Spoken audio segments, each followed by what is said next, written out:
तो हेलो दोस्तों, नमस्कार। स्वागत है आपके अपने YouTube channel the exam India में। आइए दोस्तों, शुरुआत करते हैं इंडियन ज्योग्राफी का टॉपिक। इसके पहले कई वीडियो अपलोड हो चुके हैं, अगर आप नहीं देखे हैं तो इस चैनल के प्लेलिस्ट में कंप्लीट इंडियन ज्योग्राफी नाम से प्लेलिस्ट बना है, जिसपे चैप्टर वाइज बिल्कुल पढ़ाया गया है।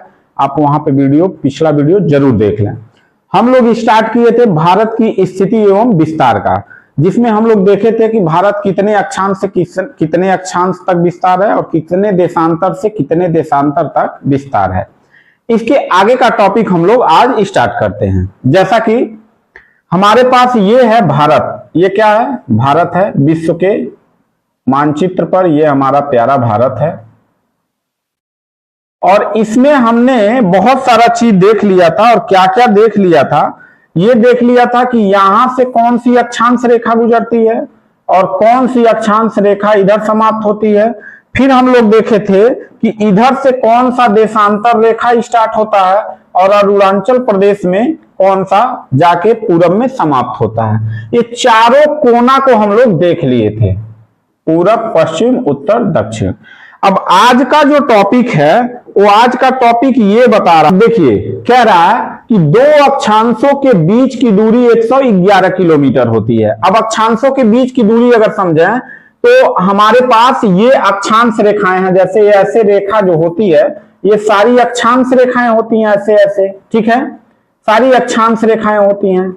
तो कह रहा है एक अक्षांश से दूसरे अक्षांश के बीच की दूरी कितना होता है? तो एक अक्षांश से यानी दो अक्षांशों के बीच की दूरी 111 किलोमीटर होता है। यानी इस अक्षांश से लेके इस अक्षांश के बीच में जो दूरी होगा 111 किलोमीटर होगा। इतनी बात आपको समझ में आ गई होगी। इसके बाद कह रहा है कि दो देशांतरों के बीच की दूरी लगभग 111 किलोमीटर होती है, लेकिन देशांतरों के मध्य विषुवत रेखा पर सर्वाधिक होती है। विषुवत रेखा पे क्या होती है? सर्वाधिक होती है।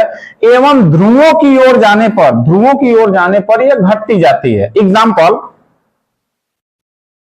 देशांतर रेखा जो होती है, हमने बताया था कि ध्रुवों से ध्रुवों को मिलाने वाली रेखा जो है वो क्या होती है? देशांतर रेखा होती है।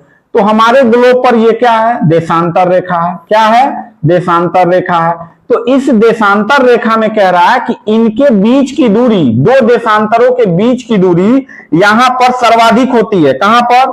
तो कह रहा है कि भूमध्य रेखा पर। तो हमारा अगर ये हम लोग भूमध्य रेखा कर रहे हैं बीच में, तो भूमध्य रेखा पर इसकी दूरी यहां से लेके यहां तक सर्वाधिक होती है। और ध्रुवों की ओर बढ़ने पर, अगर उत्तरी ध्रुव ओर जाएंगे या दक्षिणी ध्रुव ओर जाएंगे, तो इनके बीच की दूरी क्या हो जाएगी? कम होती जाती है। ये कम होती चली जाती है, देखिए। और लास्ट में आके दक्षिणी ध्रुव पर शून्य हो जाती है और उत्तरी ध्रुव पर जाके ये शून्य हो जाती है, देशांतरों के बीच की दूरी। तो यही ये बता रहा है।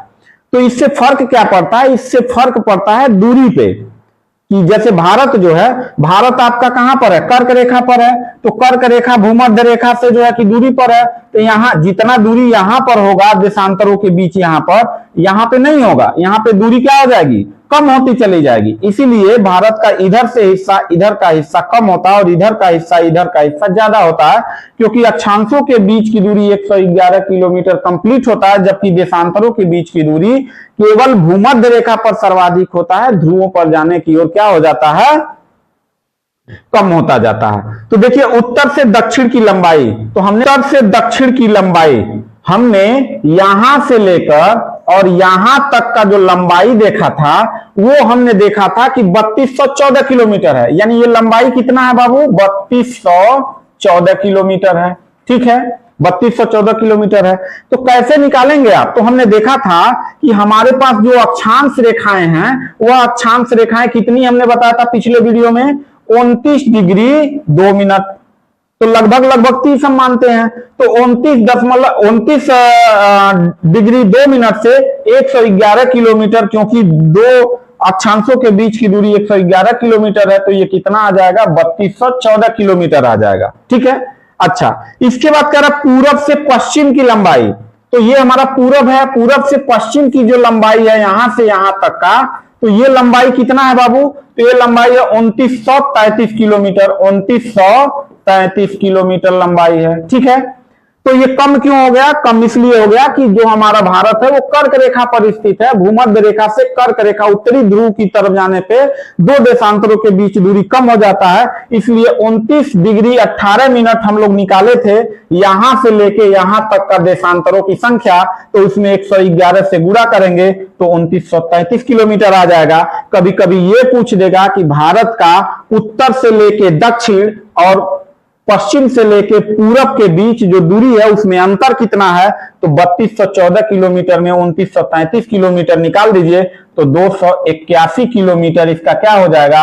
अंतर हो जाएगा। ठीक है, तो इतनी बातें आपको समझ में आ गई होंगी। अब आगे देखते हैं, तो आगे देखेंगे तो भारत का ये कुल क्षेत्रफल, ये जो हमारा भारत है इसका कुल क्षेत्रफल कितना है? तो देखो इसका कुल क्षेत्रफल जो है 32,87,263 वर्ग किलोमीटर है, यानी यह विश्व का 7वां सबसे बड़ा देश है। क्षेत्रफल की दृष्टि से यह 7वां सबसे बड़ा देश है किसमें? विश्व में।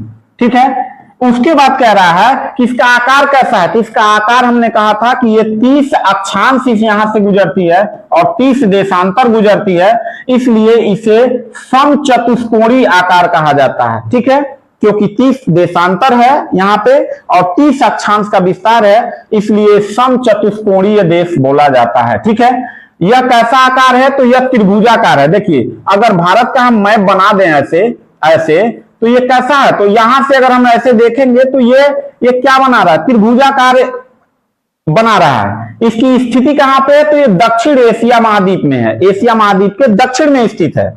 इसके पास भूमि कितना है? तो पूरे विश्व का भारत के पास कुल क्षेत्रफल जो है तो 2.43% है। इस डाटा को याद रखिएगा, 2.43% है। और विश्व की कुल जनसंख्या यहां कितना निवास करती है बाबू? तो 17.5%, 17.05% पूरे विश्व की जनसंख्या यहां क्या करती है? निवास करती है। तो विश्व में स्थान देख लें तो इसको याद करने का ट्रिक क्या हो जाएगा? रुक, चीन, अब, आ, भारत। अगर विश्व में 7 सबसे बड़े देशों का हमको लिस्ट निकालना हो तो कैसे निकालेंगे? एक ट्रिक याद कर लेंगे, रुक, चीन, अब, आ, भारत। तो रू से हो जाएगा रूस, क से हो जाएगा कनाडा, चीन से हो जाएगा चीन, अ से हो जाएगा अमेरिका, ब से हो जाएगा ब्राजील, आ से हो जाएगा ऑस्ट्रेलिया और भारत तो भारत हो गया। ये 7 देश हो गए, 1 2 3 4 5 6 7। अब इनकी राजधानी कभी कभी मैचिंग करने को दे देता है, तो रूस की राजधानी मॉस्को है, कनाडा की राजधानी ओटावा है, चीन की राजधानी बीजिंग है, अमेरिका की राजधानी वाशिंगटन डीसी है। अब देखिए आप कंफ्यूज मत होइएगा, अमेरिका में वाशिंगटन नाम से 2 सिटी है, एक वाशिंगटन है, एक वाशिंगटन डीसी है, डिस्ट्रिक्ट ऑफ कोलंबिया। तो जो राजधानी है वो वाशिंगटन डीसी है। ब्राजील की राजधानी ब्राजीलिया है, ऑस्ट्रेलिया की राजधानी कैनबरा है और भारत की राजधानी नई दिल्ली है। ठीक है, इतनी बात आपको समझ में आ गई होगी। अगर हम ये देखें कि भारत के पास जनसंख्या विश्व का में कौन सा स्थान है, तो पूरे विश्व में भारत की जनसंख्या का स्थान जो है वो दूसरा है। ठीक है, कौन सा है? दूसरा है। तो ऐसे 5 ऐसे देश कौन से हैं जनसंख्या की दृष्टि में जो ऊपर से नीचे का क्रम आता है? तो देखिए यहां पर विश्व की जनसंख्या भारत में कुल 17.5% है जो दूसरा स्थान प्राप्त करता है, और यह 2011 की जनगणना के अनुसार है। और 2021 में जनगणना होना था, कोरोना काल की वजह से नहीं हुआ है, और अभी जब जनगणना होगा तो हम यह स्थान चाइना को छोड़ के हम फर्स्ट नंबर पर आ चुके होंगे। तो देखिए विश्व में सबसे अधिक जनसंख्या वाला देश 1 नंबर पर चाइना है, इसकी राजधानी बीजिंग है। 2 नंबर पर भारत है, इसकी राजधानी नई दिल्ली है। 3 नंबर पर अमेरिका है, इसकी राजधानी वाशिंगटन डीसी है। 4 नंबर पर इंडोनेशिया है, यह एशिया का देश है जहां पे सबसे अधिक विश्व में मुसलमान रहते हैं, इसकी राजधानी जकार्ता है। इसके बाद 5वें नंबर पर ब्राजील है, इसकी राजधानी ब्राजीलिया है। बात समझ में आ गया? तो मिलते हैं नेक्स्ट वीडियो में, तब तक के लिए थैंक यू, धन्यवाद।